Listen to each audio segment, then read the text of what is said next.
नमस्कार साथियों, मैं नदीम अहमद आपके अपनी कोचिंग इंस्टीट्यूट गुरुजी एजुकेशन पर आपका हार्दिक अभिनंदन और स्वागत करता हूं। साथियों, आज मैं पढ़ाने वाला हूं भाषा का इतिहास। हिंदी भाषा का विकास कैसे हुआ, हिंदी भाषा के हमारे संविधान में स्थिति क्या है, हिंदी भाषा हमारी राष्ट्रीय भाषा है या राजभाषा है, हमारी राष्ट्रीय भाषा कौन सी है, इन तमाम तथ्यों को आज मैं आपके सामने स्पष्ट करूंगा, इनकी व्याख्या करूंगा। तो मैं आपसे अनुरोध करूंगा कि मेरी व्याख्या को ध्यान से सुनिए, उसके बाद इसको नोट डाउन करिए। मैंने समय बचाने के लिए सभी तथ्य पहले ही व्हाइट बोर्ड पर नोट डाउन कर लिए हैं। पहले ही मैं सभी तथ्य लिख चुका हूं, जिससे कि आपका कीमती समय बचे। मैं सिर्फ आपको इसकी व्याख्या करूंगा, आपको व्याख्या सुननी है, उसके बाद आप इसको नोट डाउन कर सकते हैं या फिर इसका स्क्रीनशॉट भी ले सकते हैं। चलिए साथियों, तो शुरुआत करते हैं भाषा से। सबसे पहले हम जानेंगे कि भाषा क्या है। तो जैसा कि सभी जानते हैं कि हम किसी न किसी रूप में भाषा का प्रयोग करते ही हैं, सुप्राचीन काल से ही करते आए हैं। भाषा का रूप परिवर्तित होता रहा है, परिवर्तनशील है, भाषा परिवर्तित होती रहती है, ये भी आप सभी लोग जानते होंगे। तो सबसे मेन मुद्दा ये है कि भाषा क्या है, भाषा की परिभाषा क्या है। तो भाषा की परिभाषा सरल शब्दों में ये है कि जब किसी व्यक्ति को अपने विचार अभिव्यक्त करने होते हैं, अगर मेरे मन के अंदर कोई विचार है, मेरे मस्तिष्क के अंदर कोई विचार चल रहा है, कुछ चीज़ें चल रही हैं, मैं उनको व्यक्त कैसे करूँगा। तो उसके लिए कोई ना कोई साधन जरूर होना चाहिए, कोई ना कोई माध्यम जरूर होना चाहिए कि मैं अपने विचारों को व्यक्त कर सकूँ। तो साथियों, भाषा वही साधन है, एक वही माध्यम है जिसके माध्यम से हम अपने विचारों को व्यक्त कर सकते हैं। हमारे मस्तिष्क में क्या चल रहा है, हमारे दिल और दिमाग में क्या चल रहा है, इसको हम व्यक्त कर सकते हैं। जिस तरीके से व्यक्त करते हैं, जिसके माध्यम से व्यक्त करते हैं, वही भाषा है। तो भाषाएं अलग अलग हैं, बट भाषा की परिभाषा यही है कि हम अपने विचारों को व्यक्त करें, उसको हम भाषा कहते हैं। तो साथियों, अगर हम हिंदी भाषा की बात करें, हिंदी भाषा का विकास कैसे हुआ, मैं आपको इसको भी बताऊंगा। भाषा के बाद हम शुरुआत करते हैं लिपि। भाई भाषा है तो लिपि भी होगी। अब जो भाषाई संकेतों को, जो ध्वनियाँ हैं, जो मैं बोल रहा हूँ ये ध्वनि है, ये भाषा का ध्वनि रूप है। तो इन ध्वनियों को किसी न किसी तरीके से सांकेतिक रूप में ढाल दिया, एक संकेत दे दिए, प्रत्येक ध्वनि का एक स्पेसिफिक संकेत दे दिया। उन्हीं संकेतों को लिपि कहते हैं। किस प्रकार से उन संकेतों को व्यक्त किया, लिखा गया, उन्हीं संकेतों को लिखने की कला, लिखने की विधि को लिपि कहते हैं। साथियों, लिपि के बाद हमारा तीसरा पॉइंट जो सबसे इंपॉर्टेंट है वह है कि भाषा, लिपि और उसके बाद बोली ये भी एक इम्पोर्टेंट रोल प्ले करता है भाषा के सेक्शन में। तो भाषा और बोली में क्या अंतर है, तो साथियों जानेंगे इसको। बोली क्या होता है साथियों, भाषा एक स्टैंडर्ड है, भाषा का एक ग्रामर होता है, भाषा का एक बहुत बड़े क्षेत्र में बोली जाती है। भाषा तब बनती है जब उसको एक बहुत वाइड एरिया, बहुत बड़े क्षेत्र में लोगों के द्वारा प्रयोग में लाया जाता है। लोग उसका इस्तेमाल करते हैं अपनी अभिव्यक्ति को व्यक्त करने के लिए, अपने विचारों को अभिव्यक्त करने के लिए। जब उस भाषा का, उन संकेतों का, उन ध्वनियों का प्रयोग करते हैं तो हम उसको भाषा कहते हैं। परंतु एक उस एरिया से छोटे एरिया में, एक सीमित एरिया, एक गांव हो सकता है, 10 गांव हो सकते हैं, एक जिला हो सकता है, एक जिला तक की लिमिट है। अगर उस क्षेत्र विशेष में जो भाषा बोली जाती है उसको हम बोली कहते हैं। जो क्षेत्र विशेष में हम अपनी अभिव्यक्ति, अपने विचारों को व्यक्त करने के लिए जिस माध्यम का प्रयोग करते हैं लोकल लेवल पे, तब हम उसको बोली कहते हैं। तो साथियों, हिंदुस्तान में बोलियां बहुत सारी हैं, भाषाएं भी कई हैं, बट संविधान में जिन भाषाओं का उल्लेख है, जिन भाषाओं को मान्यता प्राप्त है, उनकी संख्या 22 है। तो साथियों, अब हम शुरू करते हैं कि हिंदी का विकास कैसे हुआ। हिंदी भाषा का जो हम आज देख रहे हैं रूप, वर्तमान स्वरूप, पहले से ऐसा नहीं है।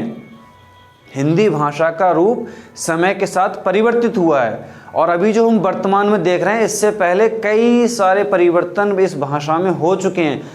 तो मैं आपको बताऊंगा कि इसकी शुरुआत कैसे हुई है, हिंदी भाषा की जननी कौन है, हिंदी भाषा की मदर लैंग्वेज कौन सी है। तो इन सभी तथ्यों को हम बहुत ही अच्छे तरीके से पढ़ने वाले हैं साथियों। वीडियो अंत तक जरूर देखिए। यहाँ से एक क्वेश्चन 100% आपकी कोई सी भी परीक्षा हो जिसमें हिंदी पूछी जाती है, सामान्य हिंदी पूछी जाती है, साथियों एक क्वेश्चन आना कंपलसरी है, मेरा ये दृढ़ विश्वास है। तो साथियों चलिए शुरुआत करते हैं, हिंदी भाषा का विकास कैसे हुआ। जैसा आप देख पा रहे होंगे बोर्ड पे मैंने पहले ही ये सभी चीज़ें लिख रखी हैं, मैंने एक चार्ट ड्रॉ कर रखा है पहले से ही। तो ये संस्कृत हिंदी भाषा की जननी जो है, हिंदी भाषा की अगर हम कहें जिसने हिंदी भाषा को जन्म दिया है, हिंदी ही नहीं अपितु कई सारी भाषाएं हैं, इस विश्व की कई सारी भाषाएं हैं जिनका उद्भव संस्कृत भाषा से हुआ है, जिनकी मदर लैंग्वेज संस्कृत भाषा ही है। तो हमारी हिंदी की भी संस्कृत भाषा से ही उत्पत्ति हुई है। तो साथियों संस्कृत के बाद इसका बदला हुआ स्वरूप पाली कहलाया। पाली से बनी प्राकृत और प्राकृत से बनी अपभ्रंश, अपभ्रंश से बनी अवहट्ट और अवहट्ट का परिवर्तित रूप पुरानी हिंदी है। तो इस प्रकार से साथियों आपने देखा हिंदी की उत्पत्ति साइकिल, हिंदी की उत्पत्ति चेन कैसी है। संस्कृत से पाली से प्राकृत से अपभ्रंश से अवहट्ट से पुरानी हिंदी। तो साथियों ये आप जरूर नोट डाउन करिएगा, क्योंकि कभी कभी क्या होता है एग्जाम में इसी पर ही क्वेश्चन बन जाता है, इसका क्रम पूछते हैं कि हिंदी की शुरुआत कहाँ से हुई, हिंदी का रूप कैसे कैसे परिवर्तित हुआ। तो साथियों इसका क्रम भी दे सकते हैं, तो आपको इसको भी ध्यान रखना है। उसके बाद दूसरे नंबर पर हमारा पॉइंट आएगा राष्ट्रभाषा। हमारी राष्ट्रभाषा नहीं है साथियों, संविधान में राष्ट्रभाषा का प्रावधान किया गया था। शुरू में ये विचार आया था कि हमारी कोई एक राष्ट्रभाषा होनी चाहिए। ज़्यादातर लोगों का मत ये था कि हमारी राष्ट्रभाषा हिंदी होना चाहिए, परंतु कई सूबों में, उस वक्त के कई सूबों में, कई राज्यों में इसका विरोध हुआ। आंध्र प्रदेश इसका सबसे बड़ा उदाहरण है, वहाँ पर विरोध हुआ, क्योंकि हमारे भारत में विभिन्न क्षेत्रों में अलग अलग भाषाएं प्रयोग में लाई जाती हैं, लोग अलग अलग भाषाएं बोलते हैं, अलग अलग उनके सांस्कृतिक कल्चर हैं, उनकी कल्चरल उनकी अपनी वेशभूषा अलग है, उनकी भाषाएं अलग हैं। तो इस वजह से हमारे संविधान में हिंदी भाषा को राष्ट्रभाषा का दर्जा नहीं मिला। परंतु साथियों हिंदी राष्ट्रभाषा ना होते हुए भी एक बहुत बड़ा की रोल प्ले करता है हमारे संविधान में राजभाषा के तौर पर, क्योंकि हमारे संविधान में राष्ट्रभाषा और राजभाषा दोनों का ही उल्लेख है, अपितु राष्ट्रभाषा नहीं है परंतु राजभाषा का उल्लेख स्पष्ट रूप से संविधान में दिया हुआ है। हमारी राजभाषा हिंदी है, हिंदी के साथ साथ अंग्रेजी भी है। हिंदी और अंग्रेजी दोनों हमारी राजभाषाएं हैं। तो साथियों जैसा आप बोर्ड पर देख पा रहे होंगे राजभाषा हिंदी एवं अंग्रेजी है। अच्छा साथियों हिंदी को 14 सितंबर 1949 को राजभाषा का दर्जा मिला। तो यहाँ से क्वेश्चन उठता है कि हिंदी को हमारी राजभाषा का दर्जा कब मिला। तो साथियों आपको ये याद रखना है कि हिंदी को 14 सितंबर 1949 को राजभाषा का दर्जा मिला था। ये बहुत ही इंपॉर्टेंट पॉइंट है साथियों। उसके बाद शुरुआत करते हैं भाषा की संवैधानिक स्थिति। जैसा कि मैंने आपको पहले ही बताया था कि हमारे संविधान में राष्ट्रभाषा का उल्लेख स्पष्ट रूप से नहीं है। स्पष्ट क्या, संविधान में राष्ट्रभाषा कोई है ही नहीं, राजभाषा है। तो राजभाषा संविधान के कौन कौन से भाग में है, कौन कौन से अनुच्छेद में है, कौन कौन से अनुच्छेद में है, ये जानना बहुत ज़रूरी है। अगर हम हिंदी भाषा का इतिहास पढ़ रहे हैं, हिंदी भाषा का हम इतिहास जान रहे हैं, तो ये सबसे महत्वपूर्ण बिंदु है कि हमारी हिंदी भाषा, हमारी राष्ट्र की राजभाषा कौन सी है, उसका संविधान में कहाँ उल्लेख है। तो साथियों आप बोर्ड पर देख पा रहे होंगे कि भाषा की संवैधानिक स्थिति में राजभाषा संविधान के भाग ये अनुच्छेद नहीं है साथियों। भाग अनुच्छेद दोनों अलग अलग हैं, कंफ्यूज नहीं है, इसमें कंफ्यूज नहीं होना है। भाग और अनुच्छेद अलग अलग हैं। तो राजभाषा संविधान के भाग 5, 6 और 17, 5, 6 और 17 में है। तो साथियों ये भाग है, यहाँ खास ध्यान देना है, कंफ्यूज नहीं होना है। ये भाग है 5, 6 और 17 में राजभाषा का उल्लेख है। ठीक है साथियों, अब चलते हैं अगले पॉइंट पे अपने। हिंदी अनुच्छेद, हिंदी का उल्लेख कौन से अनुच्छेद में है, हिंदी भाषा का उल्लेख कौन कौन से अनुच्छेदों में है, इसको पढ़ते हैं। तो साथियों भारतीय संविधान के अनुच्छेद 343 से लेकर 351 तक, 343 से लेकर 351 तक हिंदी भाषा का उल्लेख है। तो साथियों ये अनुच्छेद है, ये याद रखना है, वो भाग था, ये अनुच्छेद है, अनुच्छेद 343 से 351 तक। अच्छा साथियों, संविधान में कुल 22 भाषाओं का, कुल 22 भारतीय भाषाओं का उल्लेख है। तो साथियों ध्यान रखना है कि संविधान में जो संवैधानिक प्राप्त भाषाएं हैं वह 22 हैं। बहुत दफ़ा ये क्वेश्चन पूछा गया है कि भारतीय संविधान में संवैधानिक मान्यता प्राप्त भाषाओं की संख्या कितनी है, या संविधान के कौन से भाग में भारतीय भाषाओं का उल्लेख किया हुआ है जो मान्यता प्राप्त हैं। तो साथियों याद रखना है, संविधान के भाग, संविधान की 8वीं अनुसूची में, संविधान की 8वीं अनुसूची में 22 भाषाओं का उल्लेख है। ये 8वीं अनुसूची आप देख पा रहे होंगे, मैं उम्मीद करता हूं, इसको भी नोट डाउन करिए साथियों। 22 भाषाएं हैं 8वीं अनुसूची में। साथियों उसके बाद हम बात करेंगे हिंदी में बोलियां कितनी हैं। वैसे तो देखा जाए तो एनसीईआरटी और एससीईआरटी दोनों में मतभेद है। अगर आप एनसीईआरटी के साथ जाएंगे तो कुछ संख्या अलग रहेगी, बट अगर आप एससीईआरटी यानी कि उत्तर प्रदेश की परीक्षा के दृष्टिकोण से पढ़ेंगे, उत्तर प्रदेश की पुस्तकें देखेंगे, माध्यमिक शिक्षा बोर्ड की पुस्तकें देखेंगे, तो वहाँ पर स्पष्ट उल्लेख है कि हिंदी भाषा में बोलियों की संख्या 18 है। साथियों आपको सिर्फ यही याद रखना है, क्योंकि हमारा मेन उद्देश्य उत्तर प्रदेश की परीक्षाओं को लेकर है। तो साथियों टोटल बोलियों की संख्या 18 है। मैं उम्मीद करता हूं कि मैंने अब तक जो आपको पढ़ाया है आपको अच्छे से समझ में आया होगा। जो मैंने व्याख्या की आपको अच्छे से समझ में आई होगी, स्पष्ट रूप से आप समझ चुके होंगे।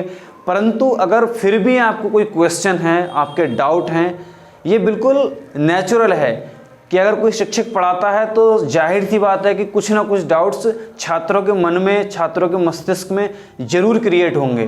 तो मैं आपसे अनुरोध करूंगा, क्योंकि ये रिकॉर्डेड क्लास है, ये हमारी शुरुआत है साथियों, ये हमारी रिकॉर्डेड क्लास है, तो मैं आपकी लाइव कमेंट तो ले नहीं सकता। परंतु अगर आपको कोई डाउट है तो कमेंट सेक्शन में ज़रूर पिंग करिएगा। मैं अपनी पूरी कोशिश करूंगा कि मैं आपके डाउट को क्लियर कर सकूं। साथियों अब हम आगे बढ़ते हैं। मैं 2 सेकंड के लिए बोर्ड से हट रहा हूं, आप इसका स्क्रीनशॉट ले लें, उसके बाद शुरुआत करते हैं नेक्स्ट।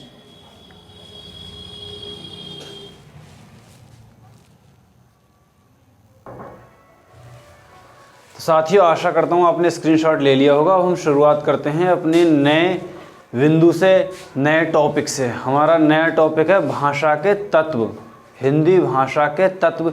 हिंदी भाषा कहिए या कोई अन्य भाषा कहिए, भाषा के तत्व क्या हैं, क्योंकि यहाँ पर हम हिंदी पढ़ रहे हैं तो जाहिर सी बात है हिंदी भाषा के तत्वों के ज्ञान हमें होना अति आवश्यक है।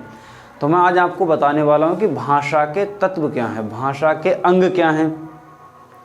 तो साथियों हिंदी भाषा को या किसी अन्य भाषा को या हम अपनी अभिव्यक्ति भाषा के माध्यम से व्यक्त करते हैं। मैंने बताया आपको भाषा कहलाती है, भाषा एक माध्यम है अभिव्यक्ति का।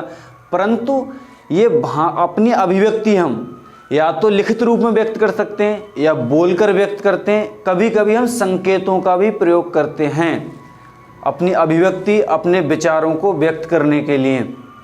तो साथियों हिंदी भाषा या कोई अन्य भाषा को हम लिखकर, बोलकर या सांकेतिक रूप में अपनी अभिव्यक्ति व्यक्त कर सकते हैं उस भाषा के माध्यम से। तो साथियों मैं आज आपको पढ़ाने वाला हूँ हिंदी भाषा के तत्व। इसमें सबसे पहला अपना पॉइंट है लिखित भाषा, मौखिक भाषा और सांकेतिक भाषा। तो साथियों वैसे तो ये लास्ट पॉइंट आप देख रहे होंगे बोर्ड पे, ये नॉर्मल कंपटीशन, आप अगर यूपी पुलिस दे रहे हैं, यूपी लेखपाल के छात्र हैं, या आप उत्तर प्रदेश की यूपी SSS की कोई परीक्षा दे रहे हैं, तब आपके लिए ये इतना महत्वपूर्ण नहीं है। सबसे नीचे जो पॉइंट मैंने नोट किया हुआ है, ये रीट, यूपी टेट, CTET और टीचिंग परीक्षाओं के लिए अति उपयोगी है। तो साथियों मैं आपको बताने वाला हूँ, भाषा के 3 साधन हैं। हम या तो बोलकर अपने विचारों को अभिव्यक्त कर सकते हैं, लिखकर भी कर सकते हैं और संकेतों के माध्यम से भी कर सकते हैं। तो साथियों इसका सबसे नीचे जो पॉइंट आप देख पा रहे होंगे, सबसे सरल भाषा मौखिक, यानी कि भाषा का सबसे सरलतम रूप, या कह सकते हैं अपने विचारों को अभिव्यक्त करने का सबसे सरल भाषा का साधन, भाषा का तत्व, भाषा के एलिमेंट मौखिक है। हम जब अपने विचारों को बोलकर अभिव्यक्त करते हैं, ये सबसे सरल है। इसी की जगह अगर हम लिखित रूप में, लिखित रूप में अपने विचारों को, जैसा कि आप देख पा रहे होंगे, लिखित भाषा नंबर पॉइंट 2, लिखित कठिन एवं सरल दोनों हैं। तो साथियों लिखित भाषा दोनों कैटेगरी में फॉल करती है। ये क्वेश्चन सिर्फ यूपी टेट, CTET और रीट के विद्यार्थियों के लिए हैं। तो मैं आपको बताना चाहूँगा, जो यूपी टेट, CTET और रीट के विद्यार्थी हैं, भाषा का सबसे सरलतम रूप मौखिक है, सरल एवं कठिन दोनों लिखित है, सांकेतिक भाषा सबसे कठिन मानी जाती है। तो साथियों ये पॉइंट बहुत इंपॉर्टेंट है, रीट परीक्षा में ये पूछा जा चुका है कि भाषा का सबसे सरलतम रूप कौन सा है, सबसे कठिनतम रूप कौन सा है, सरल और कठिन दोनों में कौन सी भाषा का कौन सा रूप है जो सरल है और कठिन दोनों हैं। तो साथियों वो लिखित रूप है। अब हम अपने नेक्स्ट पॉइंट पर आते हैं। हमारा नेक्स्ट पॉइंट है कुल मात्राओं की संख्या।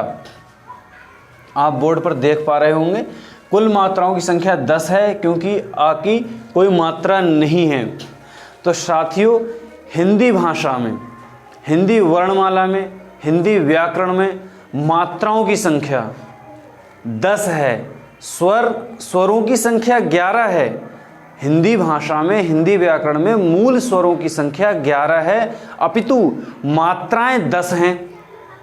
ऐसा क्यों है? क्वेश्चन तो जरूरी है, तो मैंने आपका क्वेश्चंस का आंसर पहले ही लिख चुका हूं, क्योंकि छोटे आ की, जिसे हम लोकल लैंग्वेज में छोटा आ बोलते हैं, इसकी कोई मात्रा नहीं होती है। साथियों याद रखना है, यहां से क्वेश्चन उठ चुका है कि हिंदी भाषा के कौन से स्वर की मात्रा नहीं होती है। तो साथियों याद रखना है, छोटे आ की मात्रा नहीं होती है। हिंदी में मात्राओं की संख्या, हिंदी व्याकरण में मात्राओं की कुल संख्या 10 है।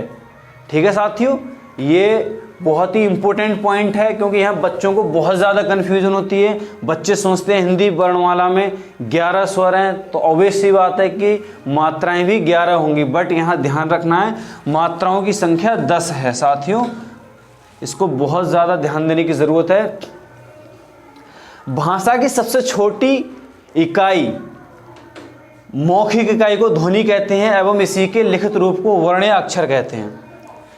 तो साथियों यहाँ पर मैं आपको इस पॉइंट की व्याख्या करूँगा, आपको समझाऊँगा।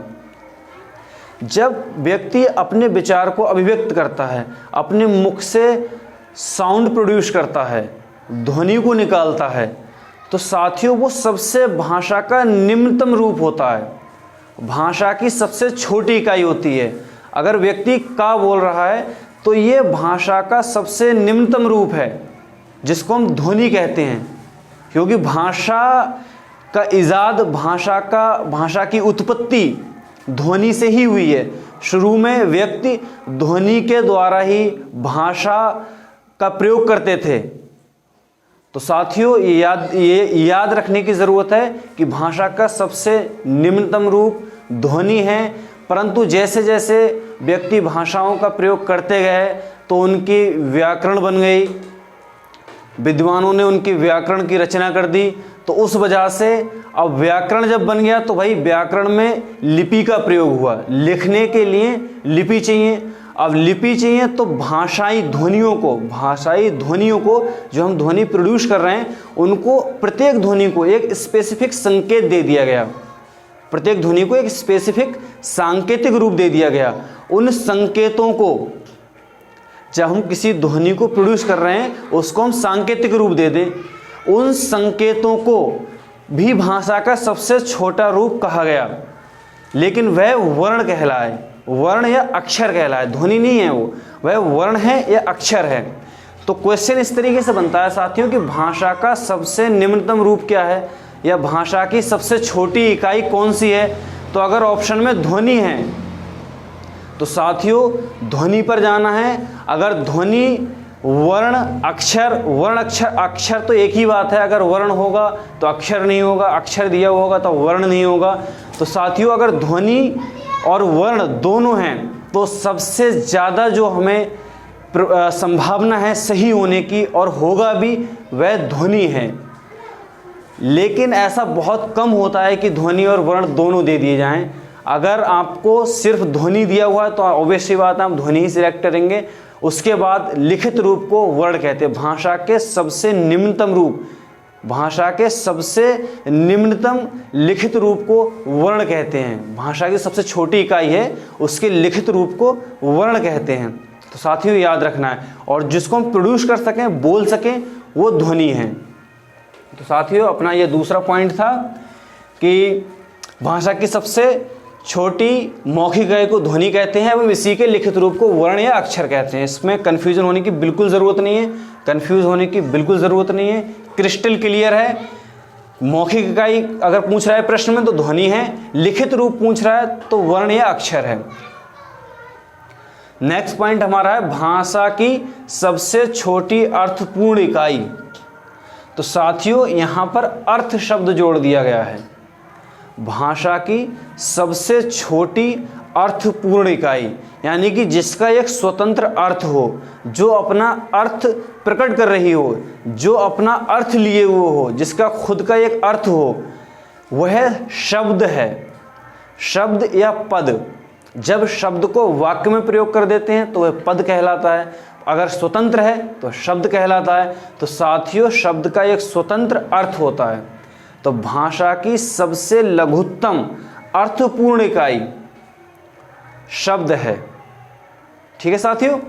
अब हमारा नेक्स्ट पॉइंट भाषा की मूलभूत इकाई, सॉरी साथियों, भाषा की पूर्ण सार्थक लघुत्तम इकाई। तो साथियों यहाँ पर पूर्ण लघुत्तम यानी कि एक पूर्ण अर्थ को प्रकट कर रही है। एक तो होता है अर्थ, शब्द का अर्थ होता है लेकिन वह पूर्ण अर्थ नहीं होता, परंतु वाक्य, जब हम एक वाक्य लिखते हैं तो उसका एक अर्थ होता है, एक भाव होता है। तो साथियों भाषा की सबसे लघुत्तम पूर्ण अर्थपूर्ण इकाई वाक्य है। वाक्य का अपना एक अर्थ होता है, उसमें एक भाव होता है।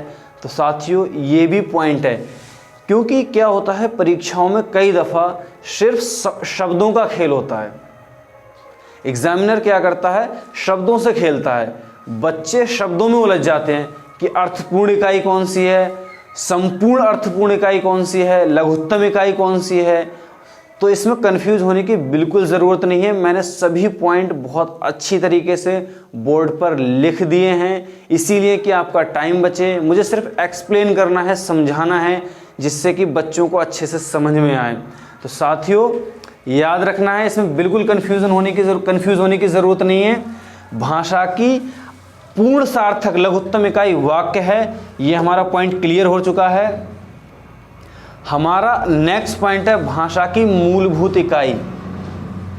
अगेन सिर्फ शब्दों का खेल है साथियों, इसको समझना है आपको, यहाँ उलझना नहीं है। अगर आप यहाँ पर उलझ गए तो आपका एक नंबर कट सकता है। तो साथियों सबसे ज़्यादा यही ध्यान देना है, पढ़ना अपनी जगह है लेकिन शब्दों के खेल को समझना ये अनुभव से आता है। जब एक बच्चा एक परीक्षा, दो परीक्षा या तीन परीक्षाओं में जब बैठता है, प्रीवियस ईयर क्वेश्चन पेपर लगाता है, सॉल्व करता है, तब वह समझता है कि एग्जामिनर कई दफ़ा क्या करता है, सिर्फ शब्दों से खेलता है। आपका पढ़ा हुआ तो होता है बट आप शब्दों में उलझ जाते हैं। तो साथियों शब्दों में उलझने की ज़रूरत नहीं है, इसीलिए मैंने इम्पोर्टेंट जहाँ पर बच्चों के उलझने की संभावना सबसे ज़्यादा थी, जहाँ कन्फ्यूजन सबसे ज़्यादा क्रिएट होता है, मैंने वही पॉइंट यहाँ पर लिखे हैं जिससे कि बच्चों को कन्फ्यूजन ना हो। तो साथियों, कन्फ्यूज़ होने की बिल्कुल ज़रूरत नहीं है। यहाँ पर मैंने सभी पॉइंट लिख दिए हैं, अच्छे से एक्सप्लेन कर दिया है। मैं उम्मीद करता हूँ कि आपको ये बहुत अच्छे से समझ में आया होगा। अब मैं आपसे अनुरोध करूँगा कि मैं बोर्ड से 2 सेकंड के लिए हटूँगा, आप इसका स्क्रीनशॉट ले सकते हैं। मैं हट रहा हूँ साथियों, 2 सेकंड बाद अपना नेक्स्ट स्लाइड शुरू करते हैं।